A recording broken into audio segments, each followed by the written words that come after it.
Last Sunday, LIV Golf had its first YouTube moment. A sudden death playoff was used to decide the fourth LIV competition. A playoff is a gift to the distinctive shotgun start format used by LIV Golf, since it brings all of the spectators together at a single hole for the first time. In this case, the 18th at the Invitational close to Boston. Johnston's improbable 35-footer brought the curtain down. We've got more on this for you. First up, Sunday morning scenes. The shotgun start wasn't until after 1, so we anticipated that the course would be fairly vacant before the time. Wrong. People were roaming all around the range, and the fan zone and media lot were also packed. This was a full hour before any players even showed up on the course. Fans were playing putting and chipping games. Music was playing and the atmosphere was upbeat. It was a cool morning. Even though major tour events are electrifying on Sunday mornings, I was pleasantly surprised by LIV. Just before noon, the practice area started to fill up. It worked with a field of 48 players, which surprised us because we wondered how it would function if every player needed to utilize the practice facilities at the same time. However, neither a position on the range nor a hole on the green required anyone to wait.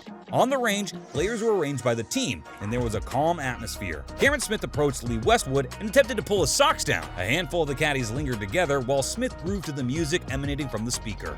The MC was doing his job. He revealed that Diplo would perform following the round and that you can get picked for a meet and greet if you were using the right hashtag. The crowd was somewhat reminded of halftime at a collegiate basketball game during this part. He even gave the team directions while urging fans to visit the merchandise tents. Next up, who was on the course? There he was, the #2 player in the world and possibly the most divisive LIV commit to date, Cameron Smith. The biggest fish to join at the start was Dustin Johnson, a 2-time major champion. A nearby Lahiri came close to making an eagle win the tournament. Lee Westwood carded his best round of the season, while Joaquin Niemann, another recent signee, tried to complete his task. They were surrounded by thousands of intoxicated fans who were making a loud scene at the International Golf Club. Coming up, the game kicks off. Lahiri secured a score of 15 under first, roughly 10 minutes ahead of the rest. Niemann then followed only a few minutes behind Johnson. The playoff was expected to be a long one that went into the night, when Johnson got up and down for a par to secure his place. To determine a winner, they would play the par 5 18th hole as many times as necessary. For the first time, the outcome of a tournament hung in the balance anywhere other than the 18th hole just seconds later, at least according to the TV coverage, when Westwood stood over his par putt on the 3rd hole, in a completely different area of the course. Just a few seconds separate two profoundly significant shots that give this sprinting format immediate context. It differs from professional golf as we have known it, and is still not perfect. The good stuff is always being served, even though it wasn't always clear whether a hole was a par 4 or a par 5, or whether it was a putt for birdie or a par saver. Do you enjoy the utter chaos here? That's completely subjective. Niemann played the opening hole before Johnson. Lahiri and Niemann were swiftly sent back to the 18th tee, where Niemann's tee ball pumped into the crowd and bounced off a spectator. That happens almost everywhere in golf. It's one of the strange costs of this business that affects spectators. What wasn't usual was that we quickly realized the fan's name was Rich when the broadcast staff for LIV Golf shoved a microphone in his face and inquired about his well-being. No, this is a first for us. Lastly, wrapping the scenes up. Only a few more shots were taken during the 3-man playoff, which was perhaps for the best. Niemann missed a chance to make a birdie, and even though Lahiri was waiting with a 3-foot birdie opportunity, he never had the opportunity to use it. When Johnson rammed in a 40-foot rocket for eagle, he took that away. It crashed through the cup's back before popping up and falling into the jar. The playoff is over. The announcers and fans both went wild. No matter what trip that occurs, almost everyone will enjoy it. Lahiri couldn't be upset, nor could Niemann. Both of them grinned and pumped up the DJ. Additionally, they were both expected to make more cash than they ever had.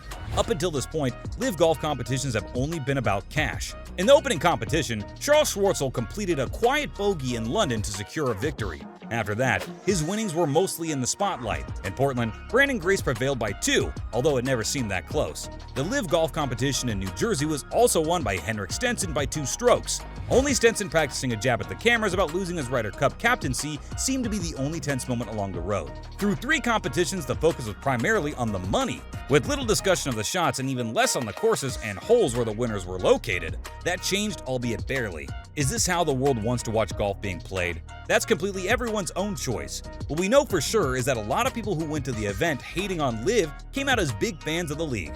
Now onto other news. First up, Patrick Reed's comments on filing lawsuit. In his defamation lawsuit against Golf Channel and analyst Brandel Chambly, Reed has commented that the narrative against him is that he's a nasty person, a cheater, a liar, and a thief. To this, Reed has replied that he has to fight back, fight for himself, and fight for what he believes in. As he continued to share his thoughts on the lawsuit, Reed told the Sunday Times that he was somewhat to blame for the notoriety, citing remarks he made about Jordan Spieth and Jim Furyk at the 2018 Ryder Cup. But he still insists that he had never cheated. Notably, during the 2019 Hero World Championship, Reed was fined for brushing sand from behind his ball in a waste area, despite the fact that he has insisted he had no intention of breaking the rules. Next, Rory claims to have cut ties with Ryder Cup. Following Keith Pelley's remarkable press conference at Wentworth, Rory McIlroy said that friendships had been damaged as a result of people switching to LIV Golf. Emboldened, McIlroy launched scathing jabs at any LIV dissident who could compete at the weekend's PGA Championship, including Sergio Garcia, Lee Westwood, Ian Poulter, and Sergio Garcia. Pelley previously denounced the LIV propaganda machine. The civil war in golf is still going strong. With 3 of his Ryder Cup teammates now participating in the Saudi-backed series, McIlroy has been adamant in his defense of the PGA and DP World Tours. McIlroy's response, when asked if his friendship with Garcia, Poulter, and Westwood could endure, was, "I don't know. I'm clueless. I wouldn't say that I have a close relationship with them right now. However, if you're only considering the Ryder Cup, that isn't the Ryder Cup team's destiny." Moreover, it was said that these 3 have likely participated in 25 or 30 Ryder Cups overall. The future of the Ryder Cup, the Rasmus, Hjøgaard, Bobby Mack, Robert McIntyre, and anyone else who is on the rise can be found in these 10 cards going to the US, qualification for the PGA Tour from the DP World Tour every year, and the guys being trained to play at the highest level of professional golf. They represent the Ryder Cup's team future. That is what we ought to be contemplating and discussing. Finally, LIV Chicago announces full field. The 5th tournament of the LIV Golf Tour, which will take place at Rich Harvest Farms outside of Chicago this coming week and kick off the second half of the circuit's inaugural season, has released its participants. The absence of any significant entrants in this week's field is noteworthy. Since the first tournament, LIV Golf has made big announcements about new players. Earlier this month, a dozen fresh stars, including British Open champion Cameron Smith, competed in Boston. After missing Boston due to an injury, Henrik Stenson, who won his first LIV competition in July at Trump Bedminster, is back this week. David Puig, who participated in 2 amateur games earlier this season, is coming back and is anticipated to turn pro. Both Adrian Otaegui, T13 at the BMW PGA Championship last week, and Shergo Alcurti, T44 at LIV Boston, are out. That's a wrap for this video. Do you like this chaotic side of golf? Let us know in the comments below. Make sure to give this video a thumbs up and subscribe to our channel for more videos like this. See you in the next one.